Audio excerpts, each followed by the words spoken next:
extremely well, but again with Mark Cavendish by his own admission saying he's not hasn't got that explosiveness today. That could open the door for someone like Sagan to steal it. But of course you have Palucchi also here from I Am Cycling, who knows this circuit well and tasted success, of course, this time last year.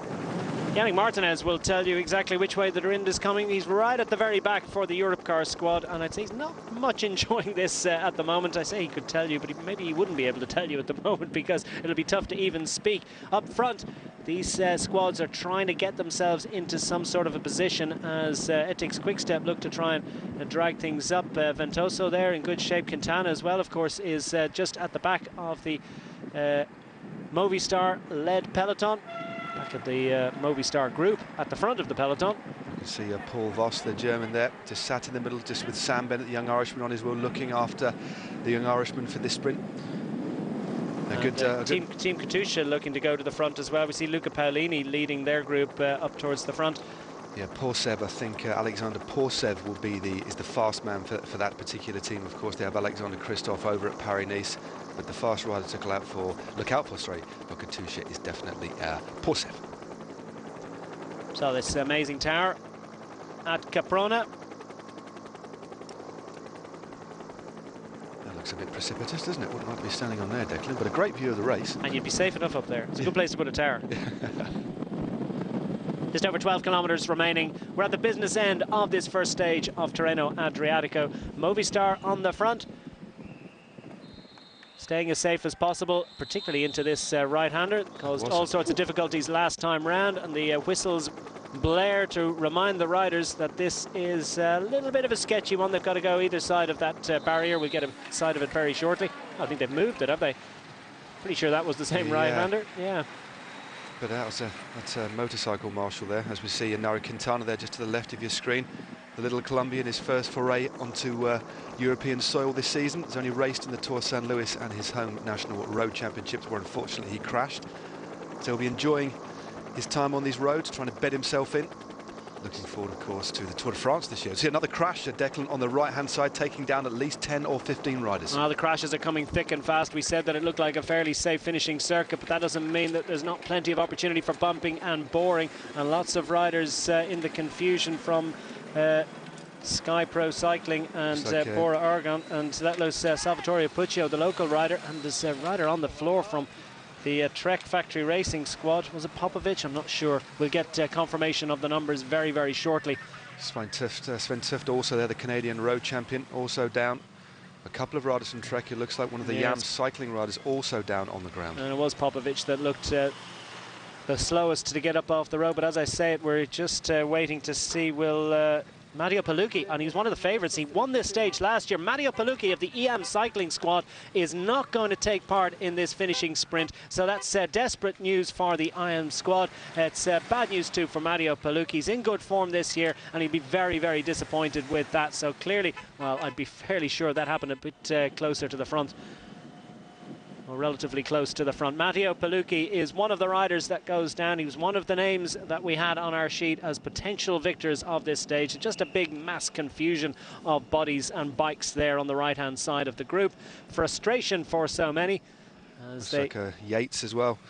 Simon Yates was taken down in that crash. As we still look at Palucchi there, number 91. He'll be bitterly disappointed. His shorts torn up. You can just see his bare buttock there. Fortunately, he's walking. So thankfully he will live to fight another day, but he'll be ruining this day. It looked like that crash happened relatively near the peloton, because there were still a lot of riders going by as they were on the right-hand side. Just perhaps, Declan, a touch of wheels, but that just shows how frenetic and how dangerous and how on your game you have to be concentration-wise in the closing stages of one of these races. Things are getting physical in there. We've 10 kilometres to go on stage 1 of Tirreno Adriatico 2015, and that will have confused things a little bit as well, because we've got a couple of teams that were involved that are no longer involved. Ethics Quickstep now on the right-hand side of the road, trying to, well, I think maintaining a watching brief, waiting for their moment to try and take things up again. And it's all about managing your energy and managing the energy of all your riders in the group as you get close to the finish, because we've got the likes of Tinkoff Saxo on the front. Francis de Jeux are also trying to move up to the front to get involved in this one. And it's absolutely gorgeous scenery. It's perfect weather for racing. And we are set fair for a big bunch gallop to conclude this first stage.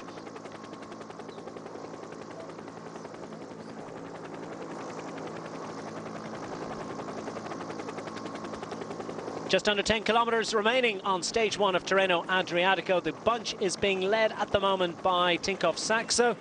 Française de Jeux also getting lined up and organised ahead of what we anticipate is going to be a sprint finish into the town of Cascina at the conclusion of this stage. And we have Tinkoff Saxo taking it up, and Ethics Quickstep set to make a reappearance, I think, on the front very shortly. We've had a couple of crashes in the last 15 kilometres, and they've taken out a couple of interesting contenders, specifically, I think, Matteo Palucchi of EM Cycling, who won this stage last year into the town of Cascina. He'll be bitterly disappointed and absolutely gutted, if you'll pardon that mash of words. He'll be disappointed that he's not able to take part in this finishing sprint. He certainly will be very, very disappointed, as will the rest of his team.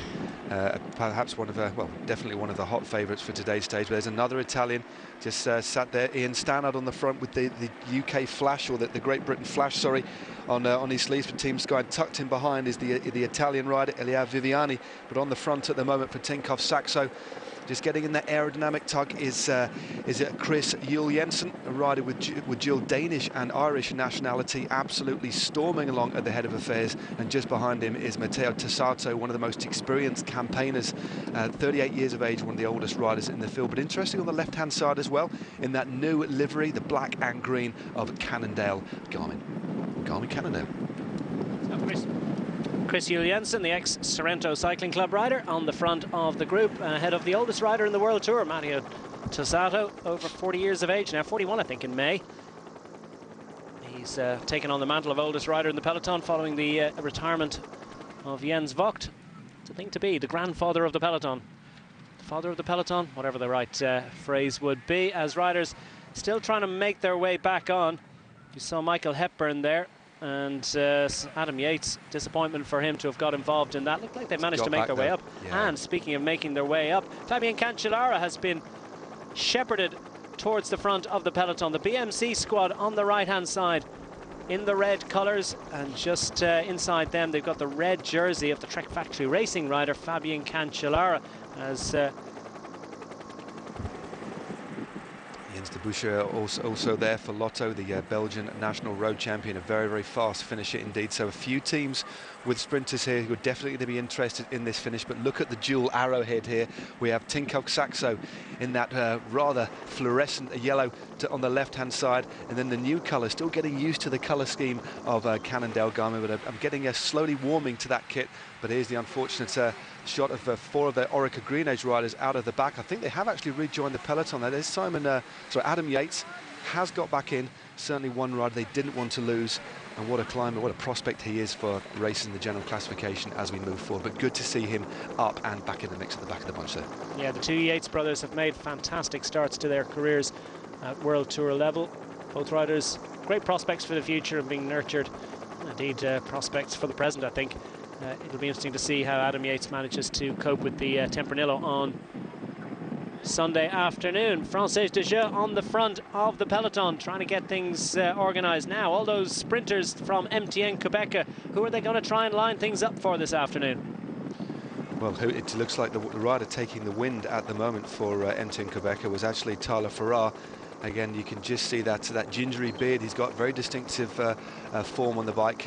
If he was the man that was going to be protected for the sprint, you wouldn't see him at the front riding into the wind. So I think we can rule out Tyler Farrar for the sprint, but maybe for one of the lead outs. So perhaps we're looking at either Goss or Sielek, or maybe even Edvald Bosenhagen. Well, I thought I saw Bosenhagen at the very back of their group, and it looks well, no, he's actually just moving up. So perhaps the very back of the MTN Quebec group looks like Christian Sbragli. That's Simon Yates by the look of it. He has another rider with a little bit of stubble. Looks like he's caught his chin, just seeing the race doctor there. So poor Adam Yates, sorry, Simon and Adam Yates. I do apologise. Well, it's easy to make that mistake. Especially if his mum's watching. Yeah. She'll be on Twitter in no time. But no, getting patched up on the move there by the race doctor. But looks like he's back riding, which is one good thing. on the left-hand side as well. Giant Alpecin also making a move, looking after, is it going to be Mizgets or is it going to be Nikias Arndt? They've got this global approach to sprinting today, but who's it going to be? The first time we've seen the black and red of Giant Alpecin moving up on the left-hand side, as also Alberto Contador moves up the outside, out of the saddle, that distinctive style, and I believe he's also on a brand new bike. Look closely for the new Specialized bike, bespoke bike, I believe he's riding too. Well, he's ploughing alone furrows, not like he's trying to help out Peter Sagan. I think he's just looking after himself, and he's saying, I'm going to go up to the very front and stay as out of trouble as I possibly can. There's lots of crashing going on here. I don't want to be involved in it. He'll have heard the horrible sound of carbon fibre on concrete, and he won't have liked it one little bit. Adriano Malori similarly is on the front of the group, perhaps thinking less about protecting his own jersey and more about looking after Quintana, his team leader.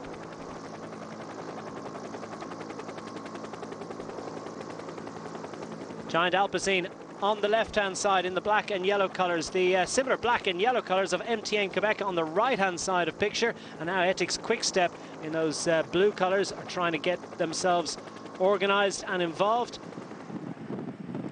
Van Rensburg on the front there himself, a very, very powerful rider, has taken bunch gallops on his own. Very, very powerful.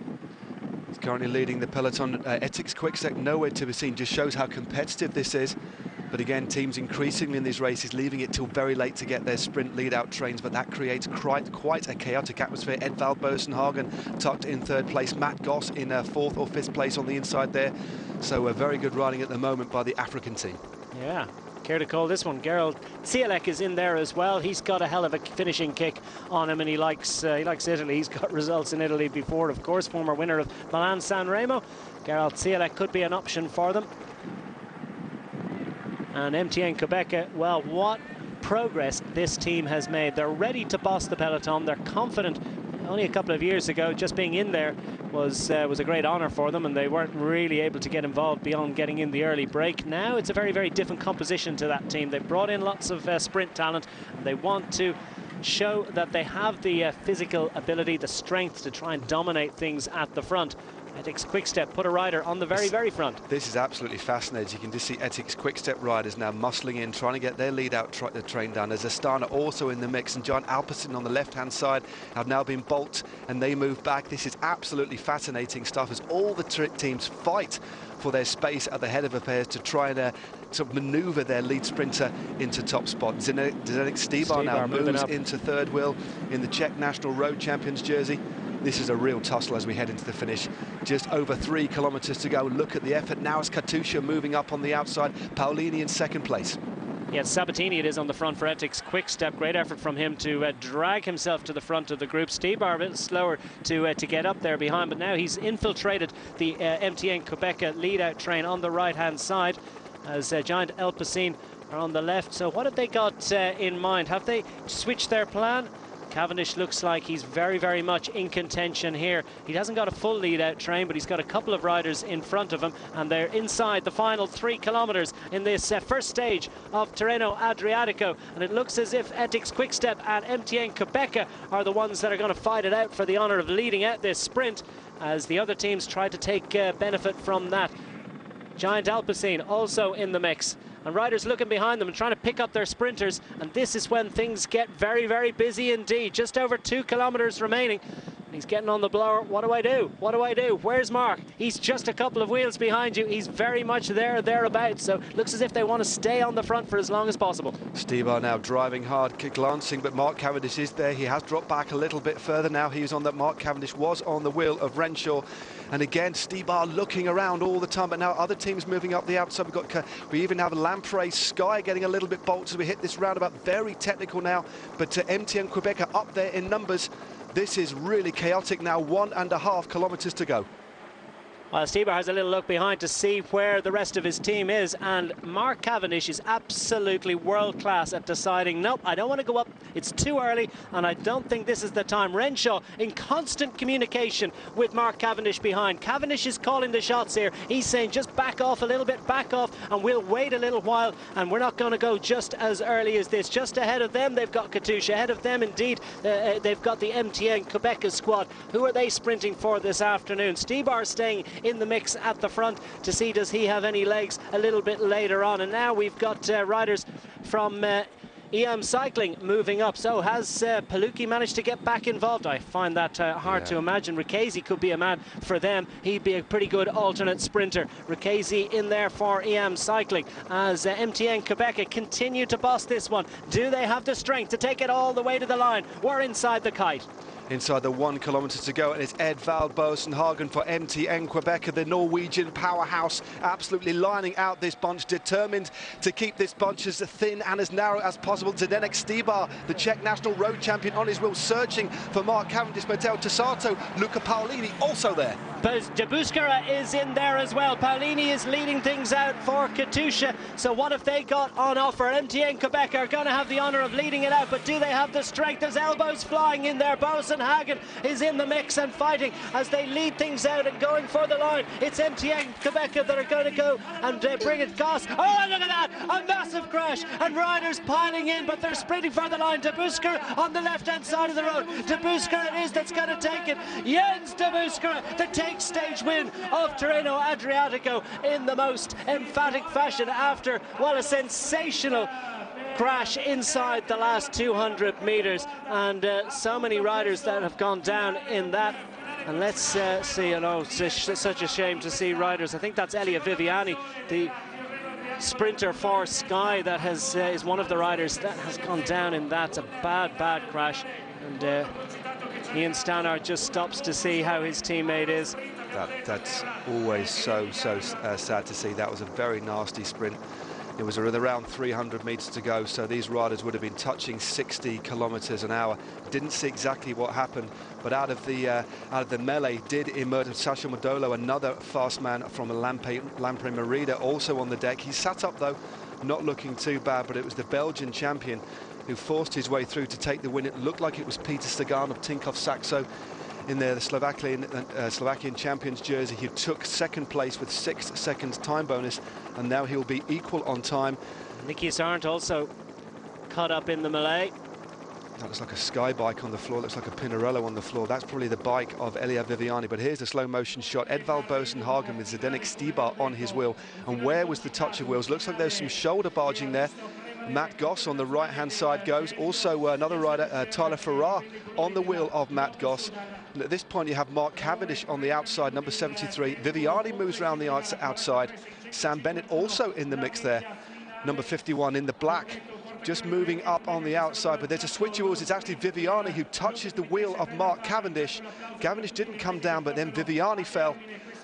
And looks like Cavendish had a problem with his pedal there, but De Busquera forces his way through the centre with, it's definitely Peter Sagan who takes third place. Looks like Sam Bennett lunges for the line in third on the right-hand side. So, no doubt about the winner, Jens De Busquera, that survives ahead of some hectic racing in the finale to this first stage of Tirreno. And De Busquera will be absolutely elated and delighted, as you might expect.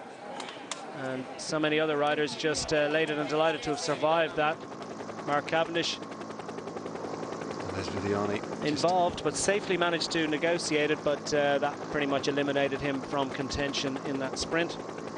And so Elia Viviani is okay. Relief to see Elia Viviani standing up. Elia Viviani, the Sky sprinter. Well, it's a great relief to see him standing. That skin suit has seen better days, to say the least. Let's get a little look at this head-on. Viviani it is that goes down off the wheel. It looks like he took down Mizgets as well. Sorry to cut across there, Declan. It looks like Mizgets was the next rider on Viviani's wheel. Sasha Modolo, an innocent victim of that, ends up in the barrier. Meanwhile, De Busquera it is that leads it out. Sagan gets up for second place. Late lunge from Sam Bennett, manages to salvage something. Great result for Bora Argon. But important now, I know it's only a small matter, but of course Viviani will live to fight another day. He technically has to cross the line. If he goes away on the stretcher now, and then if he doesn't technically cross the line, he can't finish and can't continue in the race. So that's why we'll see the walking wound, or the riding wounded, as it were, Elia Viviani, gently rolling to cross the line. But there's that switch again. Mark Cavendish did deviate from his line. It looked like it wasn't an intentional manoeuvre. You just see it again in slow motion. It looked like Mark Hake couldn't do anything else. He deviated by half a metre, took Viviani out, who then in turn took Luka Mizgets out. You just seem to see it's tough from that. I think he might have had a mechanical before, and that's what actually made him switch to the right-hand side. It looked as if he popped a chain, or there was some sort of a gear issue there. He might have either dropped a gear. We'll obviously, I've no doubt, hear from Mark Cavendish very, very soon as we see Debouchet take still a well-deserved victory. He had to be